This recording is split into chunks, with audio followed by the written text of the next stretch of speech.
Le PDG milliardaire rabattit sa casquette de baseball sur les yeux et entra dans son propre magasin. Personne ne reconnut Marcus Thompson.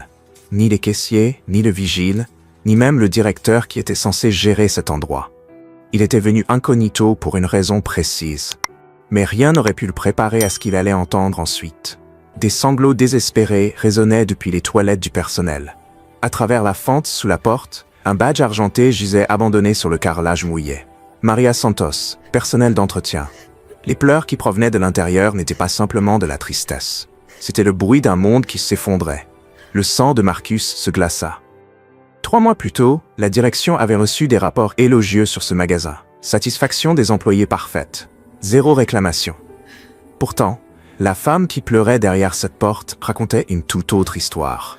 Debout, figée sous la lumière crue des néons, une question terrifiante lui brûlait l'esprit.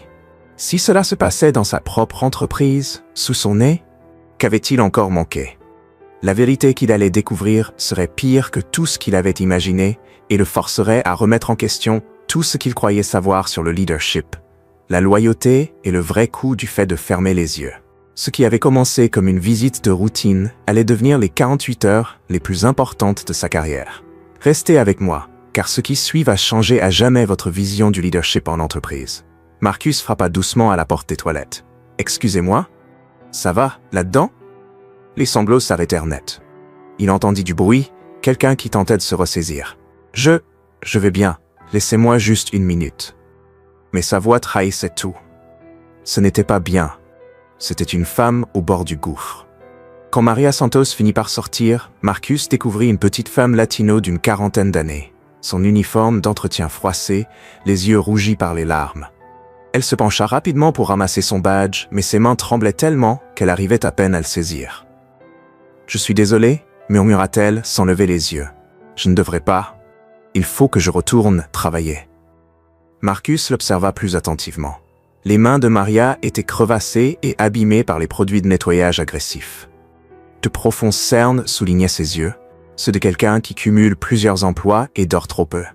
Mais ce qui attira surtout son attention, ce fut la façon dont elle sursauta quand des pas résonnèrent depuis la surface de vente. « Vous n'avez pas l'air d'aller bien, » dit doucement Marcus. « Je m'appelle Mike au fait. Je commence aujourd'hui ?» Maria leva les yeux, semblant évaluer si elle pouvait faire confiance à cet inconnu. Au bout d'un moment, ses épaules s'affaissèrent d'épuisement. « Tout s'écroule, » avoua-t-elle. « Ma fille Sophia a besoin d'une opération. Son problème cardiaque s'aggrave et je n'ai pas les moyens. » Elle s'arrêta, secoua la tête. « Pardon, vous n'avez pas besoin d'entendre ça. »« Ouais, depuis combien de temps travaillez-vous ici ?» demanda Marcus. « 3 ans. Jamais un jour d'absence. Jamais en retard. Mais ces derniers temps. » Elle désigna d'un geste impuissant le tableau des plannings couverts de ratures et de modifications manuscrites. Marcus suivit son regard et sentit son estomac se nouer. Le planning était un chaos de horaires barrés, d'heures réduites, de changements à la main. Le nom de Maria n'apparaissait que par intermittence. Parfois 20 heures une semaine, 35 la suivante, puis retombait à 15. Aucune régularité. Impossible de prévoir ou de budgéter. « Il n'arrête pas de réduire mes heures », expliqua Maria d'une voix à peine audible. « Monsieur Miller dit que c'est la politique de la direction, mais je ne comprends pas. Le magasin est toujours bondé. On est toujours en sous-effectif. » La mâchoire de Marcus se crispa. Il connaissait la politique de l'entreprise sur les plannings et ce qu'il voyait n'avait rien à voir. Les employés à temps plein étaient censés avoir des horaires stables. Ce qu'il voyait ressemblait à une manipulation délibérée. Et quand j'ai demandé l'assurance santé qui devait démarrer après 90 jours, la voix de Maria se brisa. Il a dit que je n'y avais pas droit parce que mes heures étaient trop irrégulières. Les pièces du puzzle commençaient à s'assembler et faisaient bouillir Marcus de l'intérieur, mais il se força à rester calme, à continuer son rôle. « Ça ne semble pas normal », dit-il prudemment. Maria jeta un regard nerveux autour d'elle, puis se rapprocha. « Il y en a d'autres aussi. Tommy en électronique, Sarah en cosmétique. On a tous les mêmes problèmes. Mais Monsieur Miller dit que si ça ne nous plaît pas, il y a plein de gens qui seraient ravis de prendre notre place. » Un frisson parcourut l'échine de Marcus. Brad Miller. Il se souvenait du nom sur la liste des responsables. Directeur régional, bonnes évaluations, aucun drapeau rouge dans son dossier. Du moins, aucun qui soit remonté jusqu'à la direction. « Écoutez, Mike, » reprit Maria en chuchotant presque. « J'ai besoin de ce travail. Ma fille n'a que 8 ans et sans l'opération. Elle ne put terminer sa phrase. Marcus la regarda épingler son badge d'une main tremblante. Ce petit rectangle argenté représentait tout pour elle. Les soins médicaux de sa fille, le loyer, leur survie, et quelqu'un utilisait cette détresse contre elle. « Il faut que j'y aille », dit Maria en jetant un œil vers la surface de vente. « Mon service finit à 23 heures, mais je dois revenir demain à 6 heures du matin pour l'inventaire. Monsieur Miller m'a mis un double shift, mais dans le système, il n'y aura que 8 heures payées. » En s'éloignant, Marcus remarqua qu'elle boitait légèrement, probablement à force de rester debout des années sur du béton sans soutien adéquat. Le manuel de l'entreprise stipulait pourtant clairement que les employés avaient droit à des tapis anti-fatigue et à du matériel ergonomique. Encore une règle qui, visiblement, n'était pas appliquée. Marcus resta seul dans le couloir, fixant ce tableau d'affichage chaotique. Chaque horaire barré représentait une famille qui peinait à joindre les deux bouts. Chaque réduction arbitraire d'heures signifiait choisir entre les courses et l'essence. Il avait bâti Thompson Enterprise sur le principe qu'une bonne entreprise prend soin de ses gens. Mais quelque part, entre les politiques décidées en salle de réunion et la réalité du terrain, ce principe était en train d'être méthodiquement détruit. La question était, jusqu'où cela allait-il? Et combien d'autres souffraient pendant qu'il trônait dans sa tour d'ivoire, ignorant leur douleur? Marcus n'eut pas à attendre longtemps pour voir le système en action. Le lendemain matin, depuis la salle de pause, il observa Maria pointer à 6 heures. Elle se déplaçait avec précaution, ménageant sa jambe gauche, mais son visage était déterminé. Quelles que soient les épreuves chez elle, elle était là, prête à travailler. À 6h47, Brad Miller sortit de son bureau. Brad était exactement tel que Marcus l'avait imaginé. Milieu de trentaine, cheveux trop gominés et cette assurance de quelqu'un qui a juste assez de pouvoir pour en abuser. Il portait son badge de manager comme une arme. Ses yeux repérèrent immédiatement Maria qui passait la serpillière près du rayon électronique. « Santos ?» Sa voix claqua dans le magasin comme un coup de fouet. Les épaules de Maria se crispèrent, mais elle continua son travail. « Santos, je vous parle. » Elle finit par lever les yeux, le visage soigneusement neutre. « Oui, monsieur Miller. Ce sol est encore sale. Qu'est-ce que vous avez foutu depuis 1 heure ?» Marcus vit la mâchoire de Maria se crisper. Le sol était impeccable. On pouvait voir son reflet dedans. Mais elle se contenta de hocher la tête. « Je vais repasser. Vous avez intérêt. Et la prochaine fois, essayez peut-être de travailler vraiment au lieu de vous apitoyer sur votre sort. » La voix de Brad suintait le mépris. « D'ailleurs, venez dans mon bureau, tout de suite. » Marcus sentit ses poings se serrer. Il se força à rester assis, à continuer d'observer. S'il intervenait maintenant, il grillerait sa couverture avant d'avoir compris l'ampleur du problème.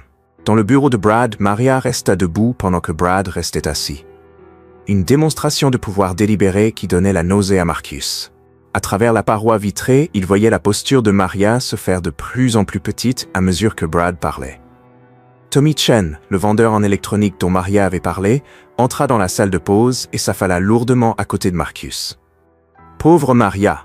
marmonna-t-il en secouant la tête. « C'est la 3e fois cette semaine qu'on l'appelle là-dedans. »« Qu'est-ce qu'il lui dit ?» demanda Marcus. Tommy jeta un regard nerveux autour de lui. « Toujours la même chose qu'à nous tous. Qu'on a de la chance d'avoir un boulot. Que des gens comme nous ?» Il s'arrêta, choisissant ses mots. « Qu'on devrait être reconnaissant pour les heures qu'on nous donne. Des gens comme nous, vous savez, immigrés, mères célibataires, ceux qui ne peuvent pas se permettre de claquer la porte. Brad sait exactement qui il peut écraser. » À travers la vitre, Marcus vit Brad s'adosser à son fauteuil, le langage corporel débordant de cruauté nonchalante. Maria se tenait raide, les mains jointes derrière le dos comme un soldat à l'inspection. Puis Brad fit quelque chose qui fit voir rouge à Marcus. Il sortit la feuille de pointage de Maria et commença à faire des modifications au stylo rouge sous ses yeux. « Il lui coupe encore des heures », chuchota Tommy. Probablement en prétendant qu'elle a pris des pauses non autorisées ou je ne sais quoi. La semaine dernière, il a retiré 3 heures à Sarah pour usage excessif des toilettes. Elle est enceinte. Marcus attrapa son téléphone et lança l'enregistreur vocal. Quoi qu'il se passe dans ce bureau, il lui fallait des preuves. À travers les fines cloisons, la voix de Brad portait clairement. « Je vous l'avais dit, Santos. Si vous n'arrivez pas à assumer la charge de travail sans vous mettre à chialer, peut-être que ce job n'est pas fait pour vous. Il y a plein de gens qui seraient ravis d'être à votre place. S'il vous plaît, monsieur Miller, j'ai juste besoin d'heures régulières. Ma fille, Vos problèmes personnels ne me regardent pas. Ce qui me regarde, c'est que vous avez parlé du planning à d'autres employés. Ça ressemble à de l'agitation, ça. Marcus appuya sur enregistrer. Je ne faisais pas d'histoire. Juste quoi? Vous essayez d'organiser une plainte collective? Parce que ça serait vraiment dommage pour votre situation ici. La menace était limpide. Maria se tue. Du coup, je vous descends à 12 heures la semaine prochaine. Ça vous aidera peut-être à vous concentrer sur le travail au lieu de semer la zizanie. Et Santos, si j'entends encore que vous parlez planning ou politique d'entreprise à qui que ce soit, on devra sérieusement discuter de votre avenir dans cette société. Marcus regarda Maria hocher la tête en silence, sa dignité arrachée morceau par morceau. Quand elle sortit enfin du bureau, son visage était pâle mais composé. Elle passa devant la salle de pause sans un regard, la tête haute malgré tout. Mais Marcus en avait assez vu. Le téléphone dans sa poche contenait les propres mots de Brad. Une arme fatale qui révélait l'abus de pouvoir systématique commis au nom de Thompson Enterprise. Tandis que Brad regagnait son bureau en sifflotant comme s'il n'avait pas anéanti la semaine de quelqu'un, quelque chose se cristallisa en Marcus. Ce n'était plus seulement pour Maria. C'était pour chaque employé vulnérable, broyé par des petits tyrans comme Brad Miller. Le temps de l'observation était terminé. Il était temps de découvrir jusqu'où allait cette corruption. Ce soir-là, Marcus quitta le magasin, l'esprit en ébullition. Il reprit sa voiture de location, une berline banale, rien qui attire l'attention, et rentra à l'hôtel Bon Marché où il logeait sous sa fausse identité. Dans la chambre 237, entouré de rapports d'entreprise et de dossiers du personnel, il commença à planifier la suite. L'enregistrement sur son téléphone repassait les menaces de Brad. Chaque mot était un clou de plus dans le cercueil professionnel de cet homme. Mais Marcus savait que ce n'était que la partie émergée de l'iceberg. Si Brad se sentait assez à l'aise pour menacer ouvertement les employés, qu'est-ce qu'il faisait quand il se croyait vraiment seul? Marcus ouvrit les données RH du magasin sur son ordinateur portable. Ce qu'il découvrit lui retourna l'estomac. Au cours des 8 derniers mois, le taux de turnover des employés horaires avait atteint 60%. La raison officielle pour la plupart des départs, démission volontaire. Mais Marcus lisait entre les lignes. On ne quitte pas volontairement un emploi dans une économie pareille. On vous pousse dehors. Il croisa les dates de départ avec les évaluations de performance de Brad. Ironie du sort, les chiffres de Brad étaient excellents. Coûts salariaux en baisse de 23%, efficacité en hausse, 0 plainte officielle remontée au RH. Sur le papier, Brad Miller était un manager modèle. Mais Marcus commençait à comprendre comment il avait truqué le système. Maintenir les employés dans la peur et la précarité, les empêcher d'atteindre le seuil d'heure pour les avantages sociaux et faire disparaître du planning quiconque risquait de se plaindre. C'était d'une cruauté élégante. Marcus ouvrit une nouvelle fenêtre de navigateur et commença à peaufiner sa couverture plus profonde. Mike Henderson, ouvrier du bâtiment licencié, désespéré de trouver n'importe quel boulot, sans famille dont se soucier, juste reconnaissant d'avoir une chance. Le genre d'employé que Brad verrait comme parfaitement exploitable. Il répéta le personnage devant le miroir. Posture, façon de parler, démarche. Marcus avait grandi dans des quartiers comme celui-ci, avant que son entreprise ne décolle.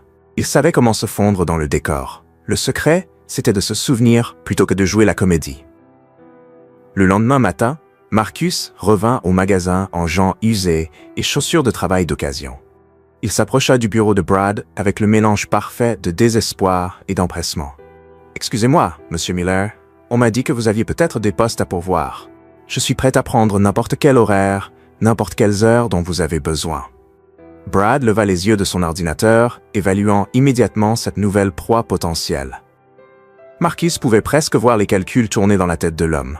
Expérience en construction surtout. Mais ça s'est tari, j'ai besoin d'un boulot stable. Je ne suis pas difficile sur le poste. Nettoyage, mise en rayon, n'importe quoi. Vous avez des références? Marcus lui tendit un CV soigneusement fabriqué, avec de fausses références qu'il avait organisées via des contacts. Ces gars se porteront garant pour moi. Je viens, je bosse dur, je ne fais pas d'histoire. Le sourire de Brad était carnassier. J'aime bien cette attitude. Écoutez, Mike, je peux vous prendre en entretien. Turne de nuit, $12 de l'heure. Vous travaillerez avec Maria, mais ne la laissez pas vous bourrer le crâne avec ses plaintes. Elle a une tendance au drame. La cruauté désinvolte dans la voix de Brad donna à Marcus l'envie de lui sauter à la gorge, mais il se força à hocher la tête avec enthousiasme. « Ça me va parfaitement, monsieur. » Je commence quand? Ce soir, 22h à 6h du matin. Et Mike? Brad se pencha en avant. Je récompense la loyauté et le travail acharné. Les employés qui comprennent comment ça marche ici s'en sortent bien. Ceux qui font des vagues, pas vraiment. Marcus acquiesça comme s'il comprenait parfaitement. Et il comprenait, mais pas du tout comme Brad l'imaginait. Ce soir-là, Marcus se changea dans les toilettes du magasin, se transformant complètement en Mike Henderson. Il épingla son badge temporaire sur sa chemise. Ce rectangle en plastique lui semblait étranger après des années de costumes hors de prix et de salles de conseil. Quand Maria arriva pour la turne de nuit, elle parut surprise de le voir. « Vous êtes revenu » dit-elle à voix basse. « Je vous avais dit que j'avais besoin de ce boulot » répondit Marcus. Elle l'observa un instant, peut-être en sentant quelque chose de différent chez ce nouvel employé, sans pouvoir mettre le doigt dessus.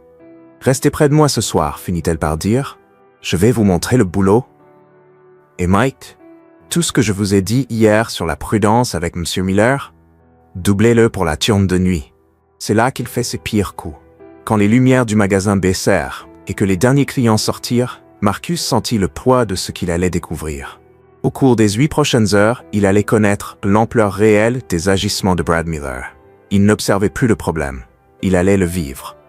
Le magasin se transformait après la fermeture. Ce qui ressemblait à un environnement de vente normal en journée révélait sa vraie nature dans les ombres fluorescentes de la turne de nuit. Marcus suivit Maria dans sa routine, apprenant la chorégraphie complexe du travail d'entretien de nuit. Mais dès la première heure, il remarqua des choses qui lui firent monter la tension.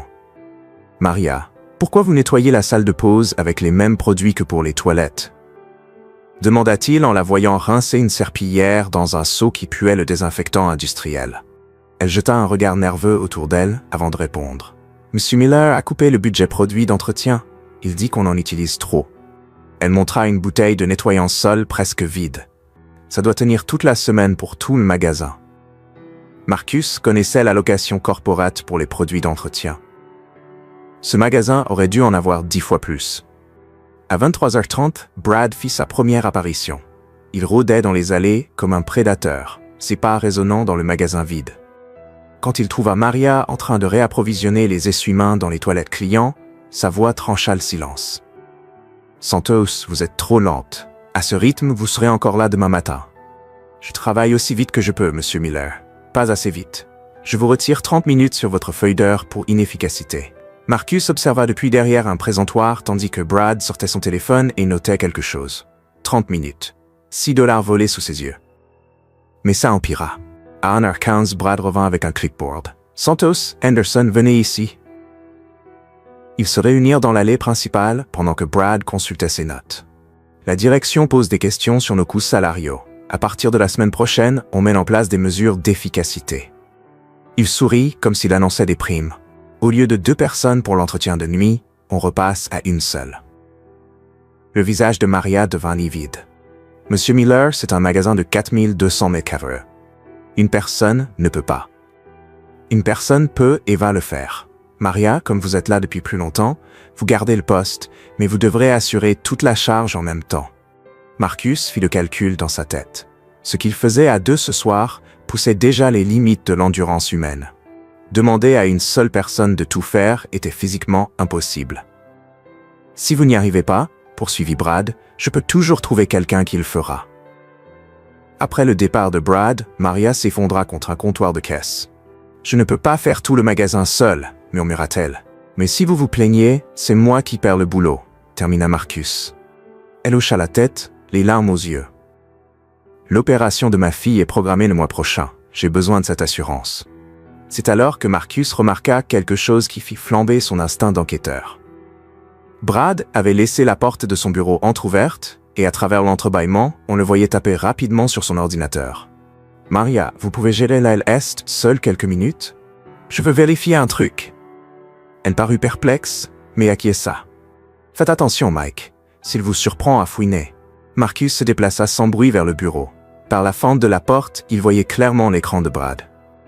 Ce qu'il découvrit fit trembler ses mains de rage. Brad était connecté au système de planning et réduisait méthodiquement les heures de plusieurs employés. Mais il ne se contentait pas de couper. Il réaffectait ses heures à un employé fantôme nommé B. Miller Jr. Brad volait les heures de ses salariés pour les attribuer à un compte bidon, probablement son fils ou un moyen de gonfler ses propres primes. Chaque heure volée à Maria, à Tommy, à Sarah allait directement dans sa poche. Marcus sortit son téléphone et commença à filmer à travers l'entrebâillement. Les preuves étaient là, en direct, vol de salaire systématique. Mais il vit pire. Brad ouvrit un autre programme, le système d'inscription à l'assurance santé. Il afficha le dossier de Maria et changea son statut de temps plein éligible à temps partiel temporaire, alors qu'elle travaillait à temps plein depuis 3 ans. En quelques clics, Brad venait de priver Maria de la couverture dont sa fille avait besoin pour son opération. Marcus sentit une rage si pure qu'il dut mobiliser tout son self-control pour ne pas enfoncer la porte. Mais il continua à filmer, à documenter chaque clic, chaque vol, chaque destruction nonchalante de l'avenir d'une famille. À 3 heures du matin, Brad sortit de son bureau, l'air satisfait. « Henderson, vous allez déplacer toutes les palettes de l'arrière-boutique jusqu'à la surface de vente. » Tout seul. Marcus regarda la montagne de carton. Un boulot pour 4 personnes minimum. Toutes. Un problème? Parce que je peux appeler quelqu'un qui ne me fera pas d'attitude. « Aucun problème, » répondit Marcus, les dents serrées. Pendant qu'il accomplissait ce travail éreintant, déplaçant seul des centaines de kilos de marchandises, Marcus comprit quelque chose d'essentiel. Pour Brad, ce n'était pas seulement une question d'argent, c'était une question de pouvoir. Le plaisir de voir les gens galérer, de tenir leur vie entre ses mains et de serrer juste pour les voir souffrir. À 4 heures du matin, le dos de Marcus hurlait, ses mains étaient à vif. Mais il avait rassemblé assez de preuves pour détruire la carrière de Brad Miller 10 fois. Vol de salaire, fraude aux avantages sociaux, conditions de travail dangereuses, harcèlement. Un véritable cours magistral sur la façon de violer toutes les lois du travail existantes. L'aube approcha et qu'il vit Maria boiter dans ses dernières tâches. À peine capable de tenir debout après 10 heures de labeur brutal, Marcus réalisa quelque chose qui changea tout. Ce n'était plus seulement Brad Miller. C'était tout un système qui permettait à des prédateurs comme lui de prospérer pendant que des gens bien comme Maria souffraient en silence. Et ce système commençait au sommet avec lui. Demain, tout cela prendrait fin. Mais d'abord, il lui manquait une dernière preuve. La pièce définitive qui rendrait son dossier inattaquable. L'opportunité se présenta à 5h30. Alors que la tourne de nuit touchait à sa fin, Brad s'était enfermé dans son bureau pour ce qu'il appelait sa paperasse de fin de shift, laissant Marcus et Maria terminer le nettoyage final.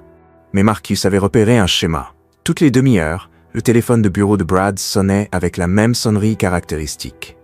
2 bips courts suivis d'un plus long.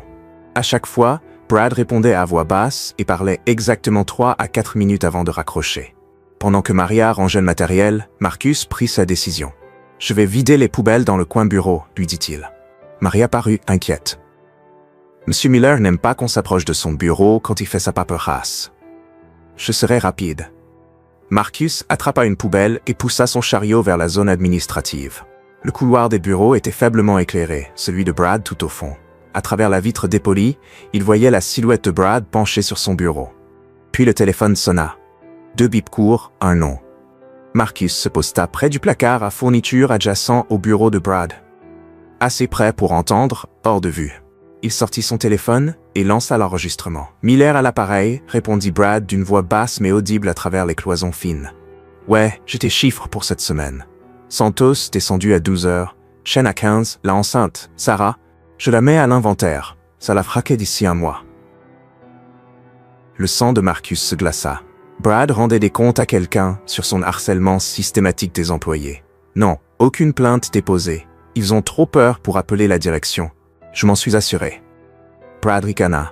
Le beau, c'est que la direction voit nos coûts salariaux baisser et pense que je suis un génie de l'efficacité. La voix à l'autre bout était étouffée, mais Marcus distingua une question sur les traces écrites. Bien sûr que je couvre mes arrières. J'ai des évaluations bidons pour chacun. Problème d'attitude, de fiabilité. Tu connais la musique. Si quelqu'un pose des questions, j'ai une paperasse qui prouve qu'ils méritaient ce qui leur arrivait. Marcus entendit des papiers bruisser, tandis que Brad sortait des dossiers. Et le meilleur, je facture toutes leurs heures coupées sur le matricule de mon neveu. Le gamin touche $800 par semaine sans jamais avoir mis un pied dans le magasin. La boîte vire l'argent sur un compte que je contrôle et je mets la différence dans ma poche. La conversation dura encore 1 minute, Brad détaillant comment il faisait tourner ce système sur plusieurs magasins, pas seulement celui-ci. Chaque mot était capturé sur le téléphone de Marcus. Aveu complet de vol de salaire fédéral, complot et fraude. Mais Brad dit alors quelque chose qui fit trembler les mains de Marcus de rage. La Santos, c'est la cible parfaite. Mère célibataire a besoin de l'assurance, ne moufte pas. Je pourrais la descendre à 0 heure qu'elle reviendrait quand même supplier pour travailler. Sa gosse a besoin d'une opération du cœur, donc elle encaissera tout ce que je lui ferai subir. La cruauté désinvolte dans la voix de Brad, la façon dont il parlait du désespoir de Maria comme d'un jouet, fit franchir à Marcus la limite. « Ouais, je connais le genre », continua Brad. « Ce genre de gens est reconnaissant pour les miettes.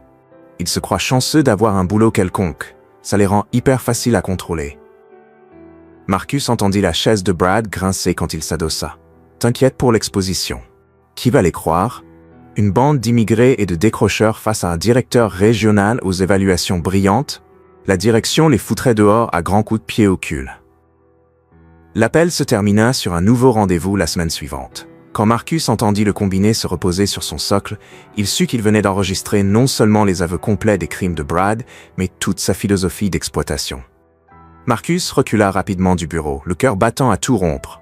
Il avait tout ce qu'il lui fallait. Les appels enregistrés, les vidéos de l'écran d'ordinateur montrant Brad manipuler les feuilles d'heure, les preuves photographiques des conditions de travail dangereuses. Et maintenant ça. Les propres mots de Brad prouvant un abus systématique et prémédité envers des employés vulnérables. En rejoignant Maria pour les dernières tâches de nettoyage, Marcus remarqua qu'elle se déplaçait encore plus lentement que d'habitude. Son visage était pâle et elle appuyait sans cesse la main sur sa poitrine. « Maria, ça va ?»« Juste fatiguée, » répondit-elle. Mais Marcus voyait bien que c'était plus grave. Le stress, les exigences physiques, la peur permanente, ça la tuait à petit feu. « Quand avez-vous vu un médecin pour la dernière fois ?» Maria eut un rire amer. « Les médecins, ça coûte de l'argent. Mon assurance ne démarre qu'après 90 jours consécutifs à temps plein. Mais M. Miller fait en sorte que ça n'arrive jamais. » Marcus la regarda peiner à soulever un sac poubelle de moins de 15 kilos. Cette femme se tuait au travail pour un homme qui prenait son souffrance comme un divertissement. À 6 heures pile, Brad sortit de son bureau avec une pile de paperasse et un sourire satisfait. « Bon boulot ce soir, les gars. Santos, assurez-vous d'être là à 14 heures pour l'inventaire. Henderson, je pourrais peut-être vous trouver d'autres shifts si vous continuez comme ça. » Tandis que Brad s'éloignait en sifflotant, Marcus sentit le poids des preuves sur son téléphone. Demain matin, il mettrait fin au règne de terreur de Brad Miller. Mais ce soir-là, il dut regarder Maria boitiller jusqu'à sa voiture en sachant qu'elle serait de retour dans 8 heures pour tout recommencer. L'arme fatale était chargée. Il ne restait plus qu'à tirer. Marcus ne dormit pas de la nuit. Il passa les premières heures du matin dans sa chambre d'hôtel à organiser les preuves et à passer des coups de fil. À 8 heures, il avait constitué un dossier complet sur les crimes de Brad Miller. Aveux enregistrés, preuves photographiques, documents financiers, mais il ne préparait pas seulement un dossier, il préparait une guerre. À 13h45, Marcus revint au magasin en Mike Henderson pour la dernière fois. Il trouva Maria dans la salle de pause, essayant d'avaler un sandwich au beurre de cacahuète, malgré des nausées évidentes. « Vous êtes sûr que ça va ?» demanda-t-il, réellement inquiet. « Il faut juste que je tienne aujourd'hui, » murmura-t-elle. « L'opération de Sophia a été avancée à la semaine prochaine. Je ne peux pas me permettre de perdre plus d'heures. » La détermination de Marcus se cristallisa. Tout cela prenait fin aujourd'hui. À 14 heures pile, Brad réunit l'équipe de l'après-midi pour une formation inventaire obligatoire. Une quinzaine d'employés formaient un demi-cercle près du service client. Maria, Tommy, Sarah, désormais visiblement enceinte, et plusieurs autres que Marcus reconnaissait comme victimes de l'abus systématique de Brad. « Ok tout le monde, écoutez-moi », lança Brad d'une voix pleine de l'autorité de celui qui adore avoir du pouvoir sur les autres.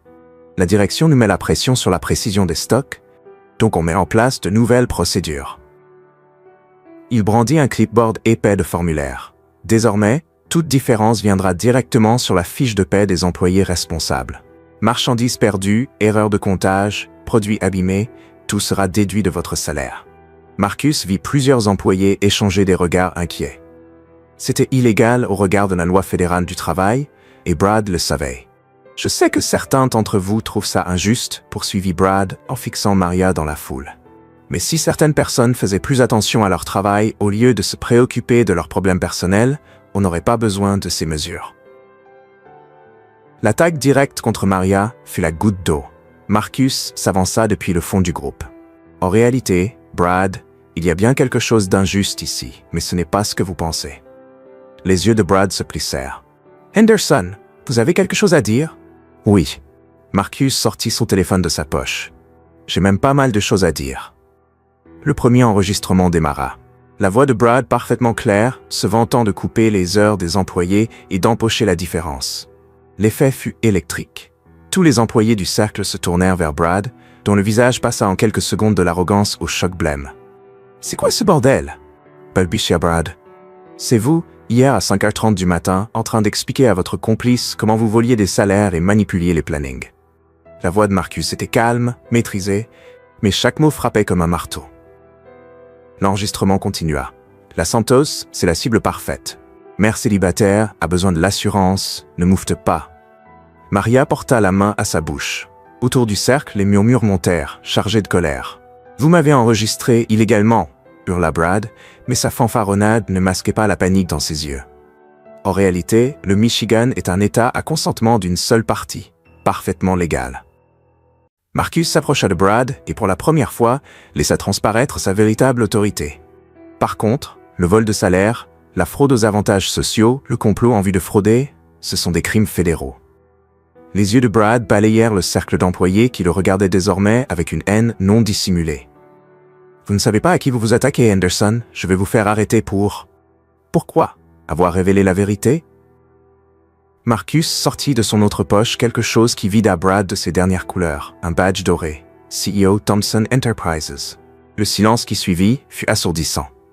On n'entendait plus que le bourdonnement des néons, le bruit lointain des chariots, les respirations retenues des 15 employés qui venaient soudain de comprendre ce qu'ils étaient en train de vivre. « Je ne m'appelle pas Mike Henderson, dit Marcus d'une voix qui portait dans tout le magasin. Je suis Marcus Thompson. C'est moi qui possède cette entreprise. Et vous, Brad Miller, vous êtes fini. » L'explosion de réaction fut immédiate, exclamations étouffées, murmures, quelques employés reculant d'un pas sous le choc. Mais Marcus garda les yeux rivés sur Brad, dont le visage passa successivement par le choc, la peur, puis une colère désespérée. « Vous ne pouvez pas faire ça, hurla Brad.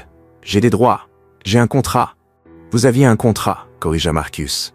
Mais la fraude annule tout accord de travail. Sécurité. » 2 agents de sécurité de Thomson Enterprise, postés dehors depuis 9h du matin, entrèrent dans le magasin et s'approchèrent de Brad.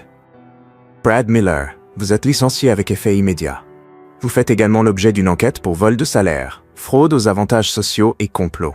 Ces agents vont vous escorter hors des lieux. » Tandis que la sécurité s'avançait, Brad tenta un dernier coup désespéré. « Vous ne pouvez rien prouver. C'est leur parole contre la mienne. » Il désigna les employés. « Qui va croire une bande de... » « J'ai votre propre aveu enregistré, » coupa Marcus d'une voix glaciale. « J'ai les logs informatiques de chaque transaction illégale. J'ai des preuves photographiques de chaque infraction. » Il s'approcha encore plus près de Brad et baissa la voix jusqu'au murmure. « Et j'ai autre chose, Brad. J'ai du vrai pouvoir. Le genre que vous avez seulement fait semblant d'avoir. » Les épaules de Brad s'affaissèrent quand les agents de sécurité l'atteignirent. « Ce n'est pas fini, marmonna-t-il. Si, ça l'est. »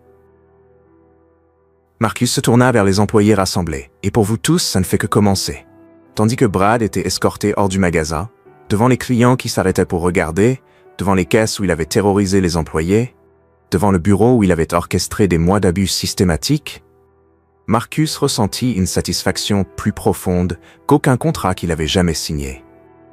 Mais le vrai travail ne faisait que commencer. Le silence après le départ de Brad fut assourdissant. 15 employés formaient toujours leur cercle, fixant leur véritable PDG, essayant d'assimiler ce qui venait de se passer. Marcus voyait sur leur visage se battre la confusion, le soulagement et l'épuisement. Maria fut la première à parler, d'une voix à peine audible. « Vous êtes vraiment le propriétaire. » « Oui, et je vous dois à tous des excuses. » Marcus regarda chaque employé dans les yeux. « J'ai bâti cette entreprise sur le principe qu'on prend soin de nos gens. Mais je vous ai laissé tomber. Je me suis tellement concentré sur les chiffres en salle de conseil que j'ai perdu de vue ce qui se passait sur le terrain. » Tommy s'avança, toujours son clipboard à la main.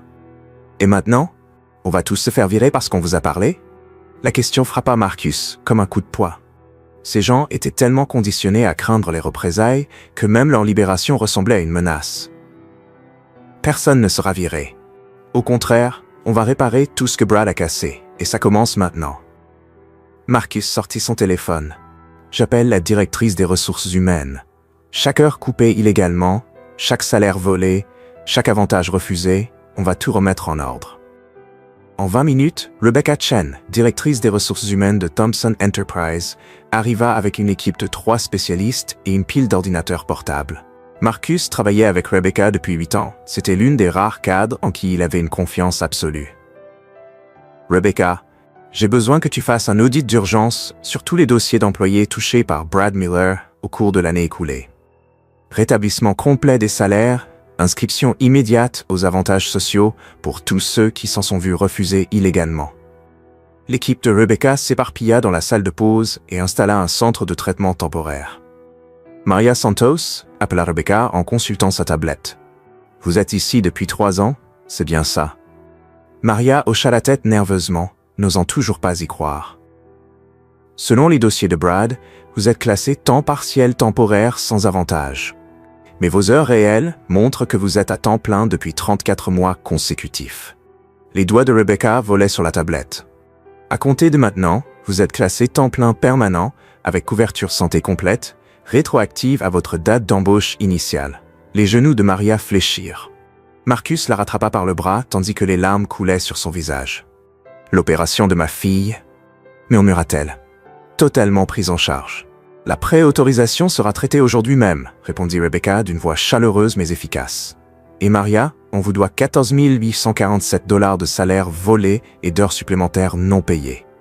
Le chèque sera émis sous 48 heures. Le son qui sortit de la gorge de Maria fut à la fois sanglots, rires et prières. Autour de la pièce, les autres employés vivaient des scènes similaires tandis que l'équipe de Rebecca passait en revue les dossiers un par un. Mais Marcus n'avait pas terminé. Tout le monde, écoutez-moi attentivement. Il se tenait au centre de la pièce, la voix chargée de l'autorité de quelqu'un qui avait bâti une entreprise de plusieurs milliards à partir de rien. Ce qui s'est passé ici ne doit plus jamais se reproduire. Donc, nous allons changer la façon dont cette entreprise fonctionne. Il désigna Sarah, la caissière enceinte qui avait caché son état par peur. « Sarah, vous êtes à combien de mois ?»« 7 mois, répondit-elle doucement. Avec effet immédiat, vous êtes en congé administratif payé jusqu'à la fin de votre congé maternité. Salaire complet, avantage complet et poste garanti à votre retour. » Sarah posa la main sur son ventre, les yeux écarquillés d'incrédulité. Marcus continua. « Tommy, vous aviez parlé de vouloir évoluer vers un poste de management. Ça vous dirait d'être adjoint au directeur de magasin ?» Le clipboard de Tommy tomba par terre avec un bruit sec. « Monsieur, je n'ai pas de diplôme universitaire. » Vous avez quelque chose de bien mieux. Vous savez ce que c'est de travailler à chaque poste de ce magasin et vous vous souciez des gens qui y travaillent. C'est exactement ce dont j'ai besoin chez un manager. Mais le plus grand changement restait à venir. « Maria », dit Marcus en se tournant vers la femme qui, sans le savoir, avait déclenché toute cette transformation. « J'ai une proposition pour vous. » Elle leva les yeux vers lui, encore rougie par les larmes, encore sous le choc à l'idée que sa fille allait enfin être opérée. Je vous propose le poste de directrice du magasin. Le silence fut total. Même l'équipe de Rebecca cessa de taper. Monsieur, bégaya Maria, je ne fais que nettoyer les sols. Je ne sais pas. Vous savez travailler plus dur que quiconque ne devrait avoir à le faire. Vous savez prendre soin des gens, même quand on vous maltraite. Vous connaissez chaque recoin de ce magasin et chaque difficulté que rencontrent ses employés. La voix de Marcus se fit plus forte. Maria, vous avez géré votre propre situation impossible pendant 3 ans. Diriger un magasin sera facile en comparaison, mais je n'ai pas d'expérience. Je vous fournirai une formation complète. Programme de développement managérial, cours de commerce, tout ce qu'il vous faudra. Salaire de départ, 65 000 $ plus avantages, avec des primes de performance liées à la satisfaction des employés, pas seulement aux marges bénéficiaires. Maria le regarda comme s'il parlait une langue étrangère. 65 000 $. C'est juste le point de départ. Les beaux managers qui prennent soin de leurs équipes montent directeur régional. Là, on parle de 6 chiffres. Dans la pièce, Marcus voyait la transformation s'opérer. 15 personnes qui étaient arrivées ce matin en s'attendant à une nouvelle journée d'abus voyaient leur vie changer en direct. Mais le changement le plus important restait à annoncer. Une dernière chose, déclara Marcus. Nous allons mettre en place un conseil des employés dans chaque magasin Thomson Enterprise. Des représentants élus par les salariés avec un accès direct à la direction générale. 0 représailles, 0 intimidation, 0 peur. Si quelque chose comme ça recommence, vous aurez une ligne directe pour l'arrêter. Il sortit une carte de visite et la tendit à Maria. Mon numéro de portable personnel y figure. Si quiconque, manager, directeur régional, voire un autre PDG, traite vous ou votre équipe comme Brad l'a fait, vous m'appelez immédiatement. Tommy leva timidement la main. Et Brad? Il s'en sort comme ça?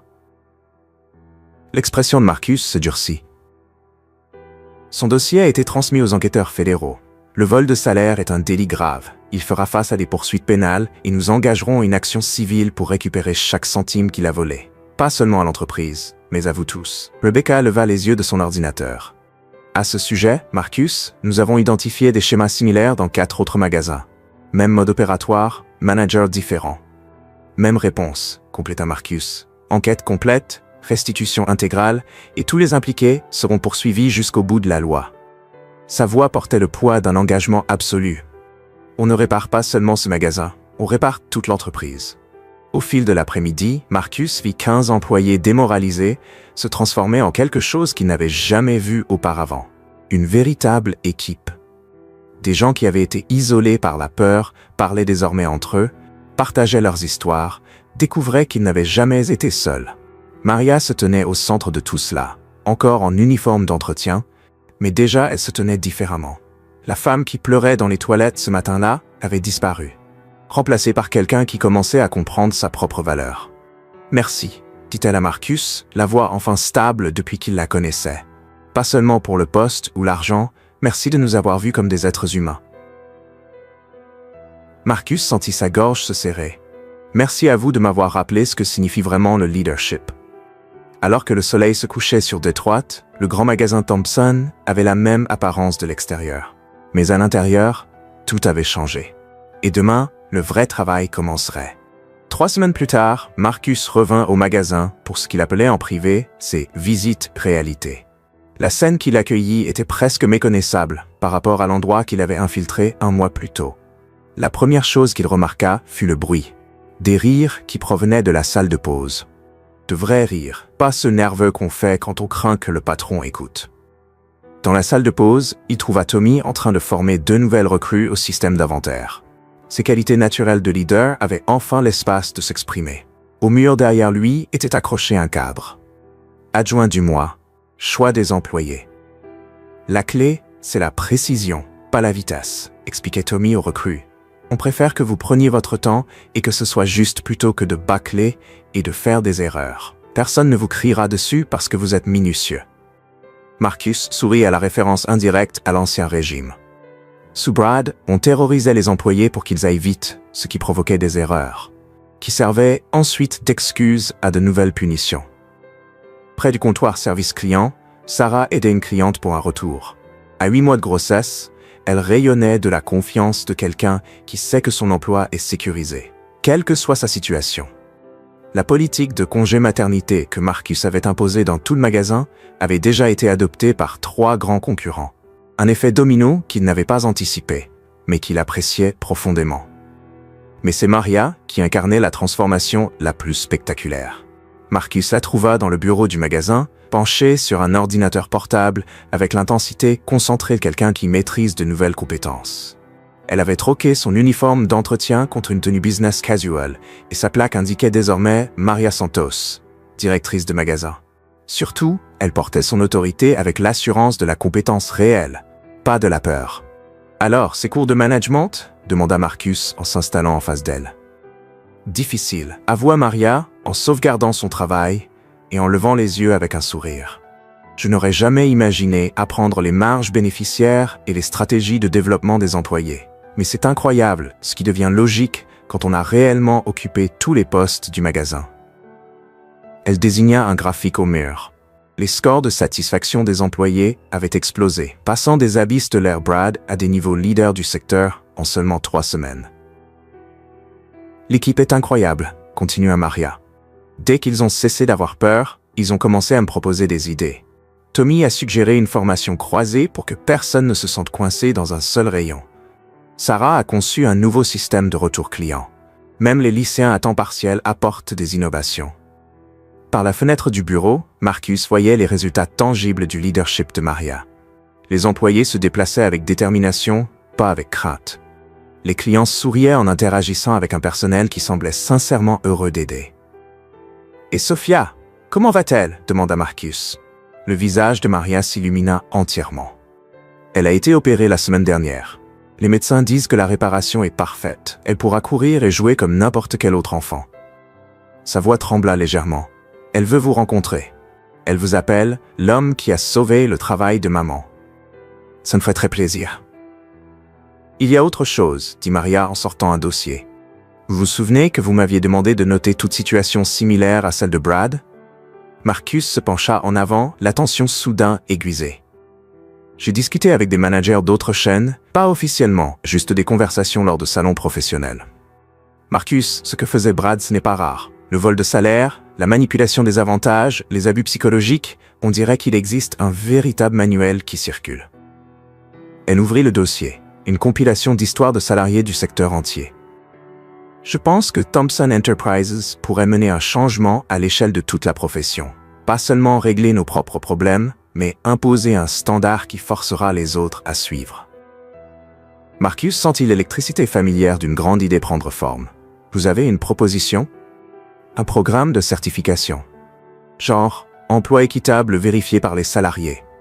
Les magasins qui respectent les critères obtiennent le label. Les clients pourront choisir d'acheter là où on traite bien les employés. Et la vérification viendrait des salariés eux-mêmes, pas d'un autocontrôle corporate. Exactement. Sondage anonyme, audit surprise, vraie responsabilité. Les yeux de Maria brillaient. De passion. On a la crédibilité maintenant.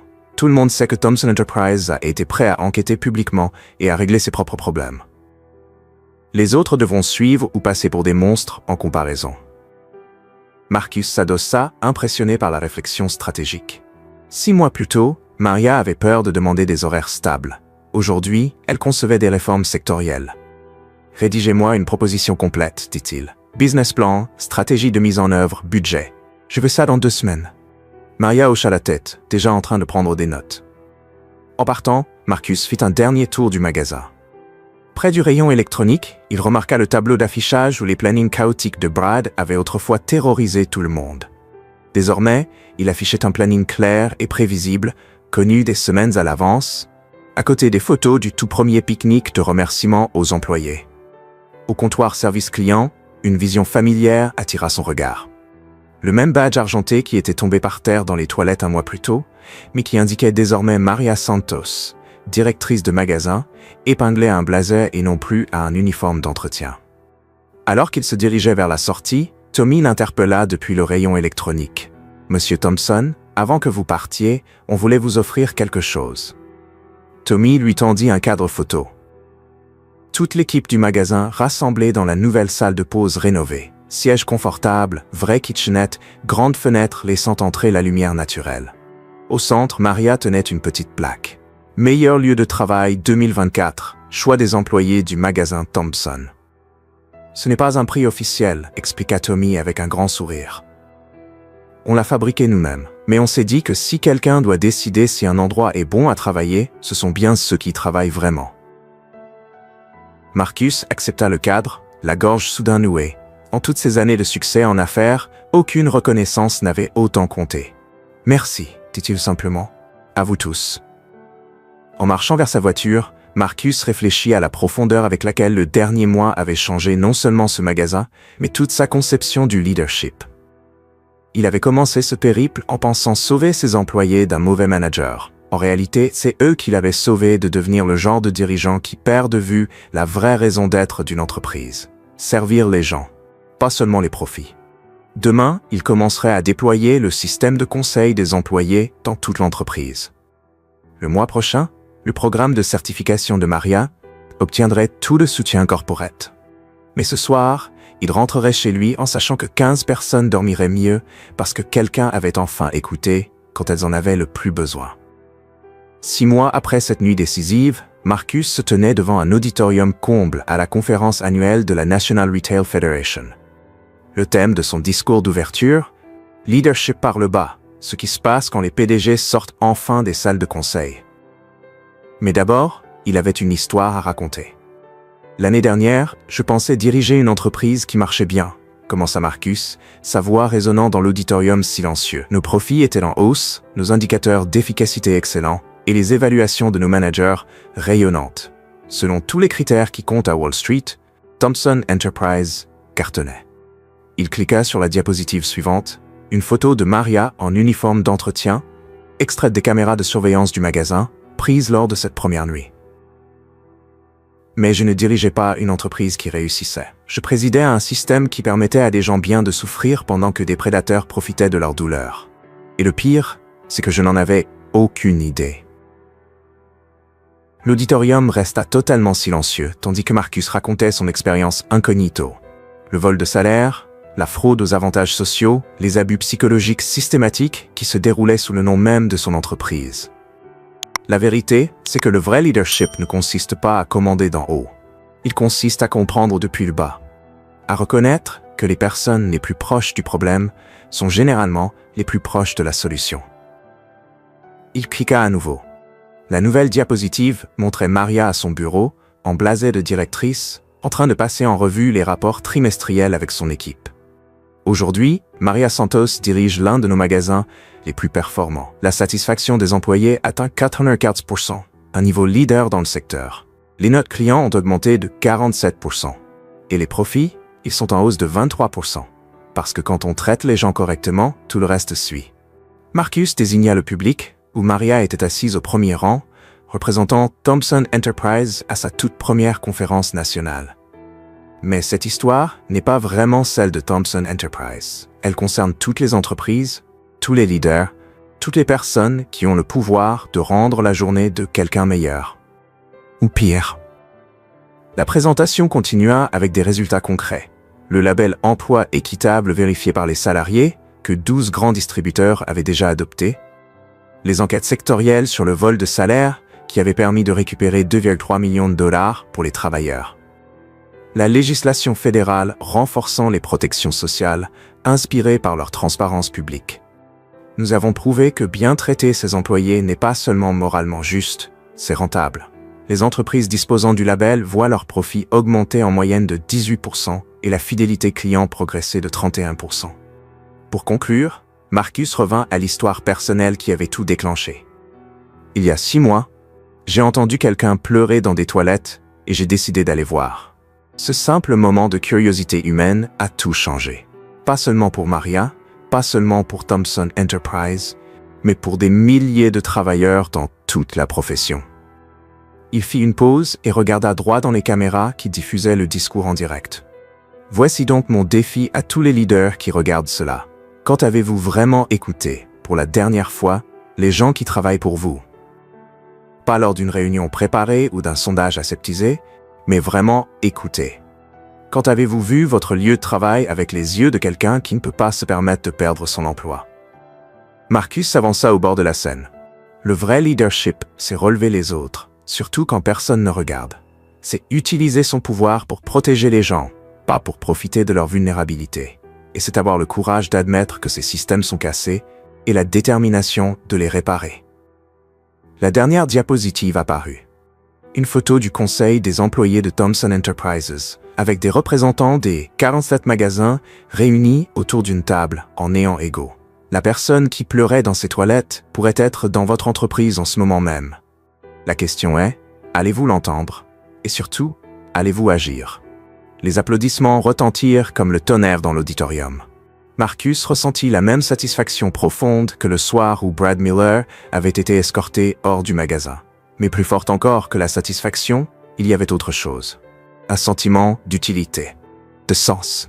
Après la conférence, pendant qu'il dédicaçait les exemplaires de l'étude de cas que la Harvard Business School avait rédigée sur la transformation Thomson, un jeune cadre s'approcha de lui. « Monsieur Thomson, je crois qu'on a peut-être des problèmes similaires dans notre entreprise. Par où commencer ?» Marcus lui tendit la carte de visite de Maria. « Commencez par écouter. Vraiment écouter. Et quand vous entendrez quelque chose qui ne vous plaît pas, ne trouvez pas d'excuses. Séparez-le. Plus tard dans la soirée, Marcus appela le magasin pour prendre des nouvelles de Maria. Un rituel devenu hebdomadaire. Comment va Sophia? Parfaitement bien. Son cardiologue dit que son cœur est plus solide que celui de la plupart des enfants de son âge. Elle demande sans cesse quand elle pourra revenir au magasin. Elle veut voir le bureau de maman.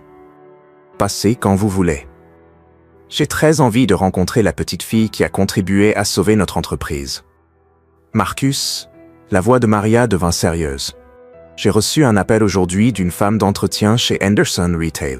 Elle a vu les reportages et voulait savoir si notre modèle de conseil des employés pouvait fonctionner ailleurs. Qu'est-ce que tu lui as répondu? De tout documenter, de trouver des alliés parmi ses collègues et que nous l'aiderions à monter un dossier si besoin. C'était bien?